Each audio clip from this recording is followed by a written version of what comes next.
ये जीवन है साहब, उलझेंगे नहीं तो सुलझेंगे कैसे, और बिखरेंगे नहीं तो निखरेंगे कैसे। नमस्कार, मैं ज्योतिषाचार्य अभिषेक तिवारी, आपका अपना YouTube channel astro Abhishek Tiwari में हार्दिक स्वागत एवं अभिनंदन करता हूँ। मित्रों, इस वीडियो में आज हम बात करेंगे मिथुन राशि के जातकों के राशिफल के बारे में। मार्च महीना आपके लिए कैसा होगा, इसके बारे में विस्तृत रूप से चर्चा करेंगे। मार्च महीने में आपको आपके कैरियर, प्रेम व्यवहार, परिवार, स्वास्थ्य संबंधित विभिन्न चीजों पर चर्चा करेंगे। राशिफल प्रारंभ करने से पहले थोड़ा जान लेते हैं मिथुन राशि के सामान्य स्वभाव एवं ग्रह गोचर के बारे में। मित्रों, मिथुन राशि बुद्धि का ग्रह बुध की राशि है। यह इस राशि के तहत पैदा हुए जो जातक हैं वो मजबूत रिश्ते बनाने में दिलचस्पी और विश्वास रखते हैं। इस राशि के लोग काफी मिलनसार और हंसमुख स्वभाव के होते हैं। मिथुन राशि के लोगों को बेवजह की लड़ाई और बहस में पड़ने की आदत नहीं होती है। ऐसे में अगर आप इन्हें जबरदस्ती किसी ऐसी परिस्थिति में डालने की कोशिश भी करें तो यह वहां से चुपचाप निकल जाते हैं। इसके अलावा यदि मिथुन राशि के जातकों को बेवजह किसी जटिल समस्या में डाला जाए तो यह किसी को छोड़ते भी नहीं। वे न ही केवल अपनी बात सामने रखेंगे बल्कि उसके लिए उचित तर्क भी देते हैं और दर्शकों को अपने विचारों से अपनी बात पर विश्वास भी करवाने में कामयाब होते हैं। मिथुन जातक कमाल के वक्ता होने के लिए जाने जाते हैं। जब वो बात करते हैं तो यकीनन ही लोगों पर अपनी छाप छोड़ने में भी कामयाब रहते हैं। यदि वे किसी व्यक्ति के लिए आश्वस्त हैं तो वे बेहद ही निष्ठावान और बेहद प्रतिबद्ध साथी और प्रेमी के रूप में भी उभर कर सामने आते हैं। इस राशि के जातकों की प्रेरक शक्ति भी शानदार होती है, लेकिन उन्हें अपने परिवार अपने विचार पर विश्वास करने के लिए मजबूर करना एक बहुत बड़ी चुनौती होता है, क्योंकि वे उन्हें केवल अच्छे उदाहरणों और तर्क द्वारा संचालित बातों के दम पर ही यकीन दिलाया जा सकता है। इसके अलावा मिथुन राशि के जातकों का सेंस ऑफ ह्यूमर भी इतना लाजवाब होता है कि वो किसी भी नीरस बात को भी मजेदार बनाने का दम रखते हैं, और यही वजह है कि बेहद ही आसानी से वे सबका ध्यान अपनी ओर आकर्षित करने में कामयाब हो जाते हैं। अब बात करते हैं ग्रह गोचर के बारे में। मिथुन राशि के जातकों, आपका महीना शानदार बीते। मार्च के महीना मैं कुछ 2-4 डेट्स बता दे रहा हूं, उसको आप नोट कर लीजिए और इन दिनों में आप अपना और अपनों का ख्याल रखिएगा। कुछ महीने में ऐसे दिन होते हैं जो सबको परेशान करते हैं। वो आम हो या खास हो, सबके लिए वैसे ही होते हैं। इसका कारण होते हैं चंद्रमा। जब आपकी राशि से चंद्रमा चौथे, 8वें और 12वें होते हैं तो ये हमारे कामों में, हमारे बने बनाए गए कामों में, डिजाइन किए गए कार्यों में ये विलंब, अड़चन, उलझन इत्यादि देते हैं। इसलिए इन दिनों को आप नोट कर लें और अपने काम को अच्छे से करें। मिथुन राशि के जातकों के लिए मिथुन राशि से चंद्रमा 1-2 मार्च को चौथे, 9-10 मार्च को 8वें और 19-20 को 12वें रहेंगे। आप अपना और अपनों का इन दिनों में विशेष ख्याल रखें। तो अब जानते हैं राशिफल के बारे में। आप इस दौरान मार्च के महीने में जिज्ञासा से भरे रहेंगे और इस अवधि के दौरान शोध और अधिक जानकारी प्राप्त करने के लिए ललायत नजर आएंगे। मौजूदा कार्य को पूरा करने के लिए आप नए तरीकों की खोज करेंगे और कुल मिलाकर अपनी सफलता की वजह से खुशी के 7वें आसमान पर रहने वाले हैं। इस राशि के सिंगल जातक इस समय के दौरान नए लोगों से मिलेंगे और अपने जीवन में किसी खास इंसान की दस्तक महसूस करेंगे। आपको नए लोगों के साथ बातचीत करने में मजा आएगा और नए और पुराने दोस्तों के साथ मेलजोल बढ़ाने की कोशिश करेंगे। बदले में आसपास के लोग आपके प्रति दयालु, मिलनसार और ग्रहणशील होंगे। आपको अपने कामकाजी जीवन में सराहनीय प्रस्ताव मिलेंगे और साथ ही कार्य क्षेत्र पर आपके प्रदर्शन को अच्छी तरह से पहचाना और खूब सराहा जाएगा। इस महीने आप कहीं दूर की यात्रा पर भी जाने की प्लानिंग कर सकते हैं। आपको अपने निजी जीवन में कुछ भावनात्मक गड़बड़ियों का सामना करना पड़ सकता है, क्योंकि इस समय आपके परिवार के सदस्यों के बीच झड़पें हो सकती हैं। ऐसे में आपको सलाह दी जाती है कि अपनी बुद्धिमत्ता और योग्यता के दम पर उसका समाधान खोजें और इस मुश्किल से बाहर निकल आएं। आप इस दौरान किसी जटिल मौलिक मनोवैज्ञानिक या आध्यात्मिक क्षेत्रों से जुड़ी बात के अन्वेषण और समझ में वक्त बिताएंगे।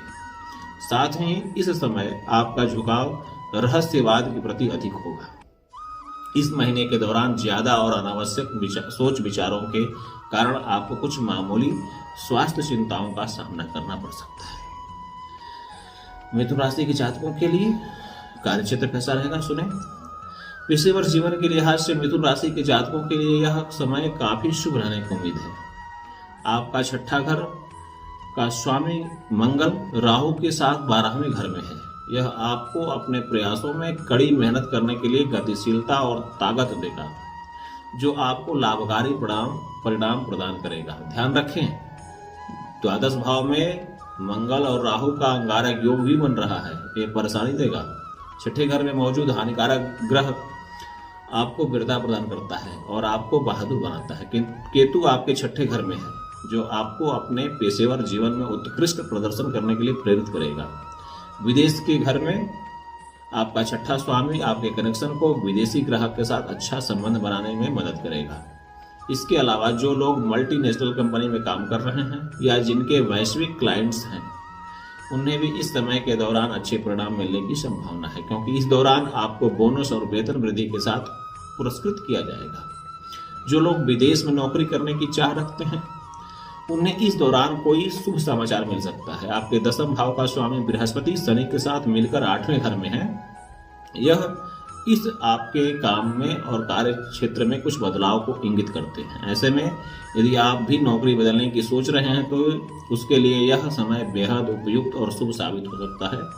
व्यवसायिक पेशेवरों को अतीत में की गई उनकी किसी परियोजनाओं से कुछ अचानक लाभ मिल सकता है। आपको इस दौरान कुछ महत्वपूर्ण परिस्थितियों का भी सामना करना पड़ सकता है, जिन पर आपको तत्काल ध्यान देने की आवश्यकता पड़ सकती है।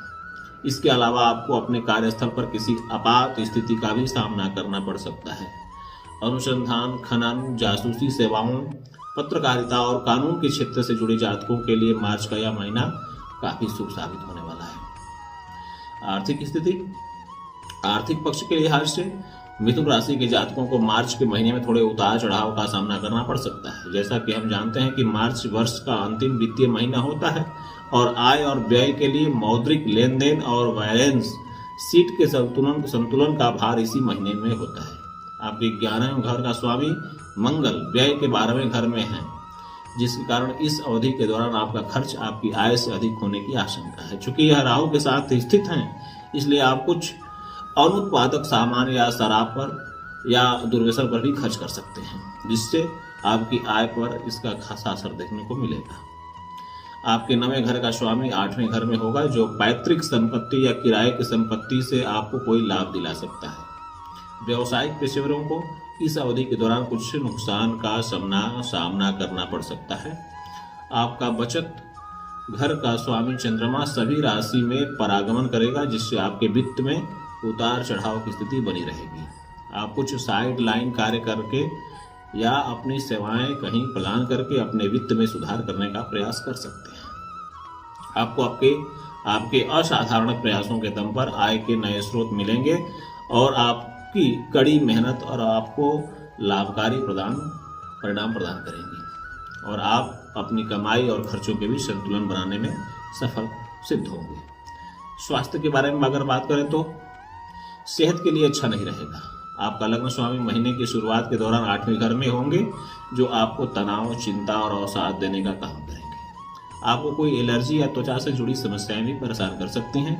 अत्यधिक तनाव की वजह से आपकी नींद में पर इसका असर पड़ सकता है और आपको अनिद्रा जैसी समस्या परेशान कर सकती हैं।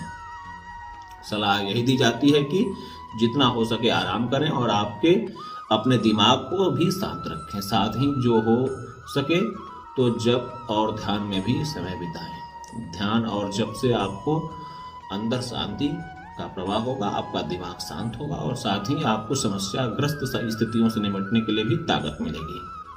मार्च के दूसरे सप्ताह में आपके नवे घर में बुध परागमन के साथ आप थोड़ा आराम महसूस करेंगे। आपको खुद को फिट रखने के लिए कुछ हल्के व्यायाम और योग करना चाहिए। इसके अलावा कोशिश करें कि आप पहले से बना या बासी खाना न खाएं। जितना हो सके ताजा भोजन करें। मिथुन राशि बुध ग्रह द्वारा शासित एक वायु राशि है जो बुद्धि का कारक मानी गई है। इसलिए आपको अपने दिमाग को शांत रखने के लिए कुछ तकनीकों की सहायता लेनी चाहिए, क्योंकि अत्यधिक तनाव आपको मानसिक और शारीरिक रूप से बीमार बनाने का काम कर सकते हैं। प्रकृति के आसपास रहने की कोशिश करें, घूमने जाएं। ऐसा करने से आपको तनाव में राहत मिलेगी। प्रेम और वैवाहिक जीवन के बारे में अगर बात करें तो इस दौरान एक दूसरे का साथ में आराम के पल और बेहतर समझ के इस खूबसूरत पल को साझा करेंगे। प्रेम का आपका पांचवें घर का स्वामी मार्च की शुरुआत के दौरान 9वें घर में होंगे, जो आपके साथी के साथ आपके रिश्ते को गहरा और अंतरंग बनाने में आपकी भरपूर मदद करेंगे। आप अपने पार्टनर के साथ काफी समय साथ बिताएंगे और आप दोनों एक दूसरे के साथ आप भरपूर आनंद उठाएंगे। आप इस दौरान समाज में अपने रिश्ते को आधिकारिक तौर पर सामने भी ला सकते हैं या आप एक दूसरे के परिवार से भी मिलकर अपने रिश्ते की बात को आगे बढ़ाने के काम कर सकते हैं। इसके अलावा इस राशि के सिंगल जातक किसी यात्रा के दौरान अपने ड्रीम पार्टनर से मिल सकते हैं। शुरुआत में आप अपनी भावनाओं को सामने वाले इंसान से छुपाने का भरपूर प्रयास करेंगे, क्योंकि अमूमन तौर पर आप अपनी भावनाएं खुद तक ही सीमित रखने में विश्वास रखते हैं। शादीशुदा जातकों के जीवन में थोड़ी बाधाएं आने की आशंका है। आपके 7वें घर का स्वामी 8वें घर के स्वामी शनि के साथ युति में 8वें घर में हो गए। इस दौरान आपको ऐसा लग सकता है कि आपका पार्टनर आपसे कोई बात छिपा रहा है और इससे आप दुखी हो सकते हैं।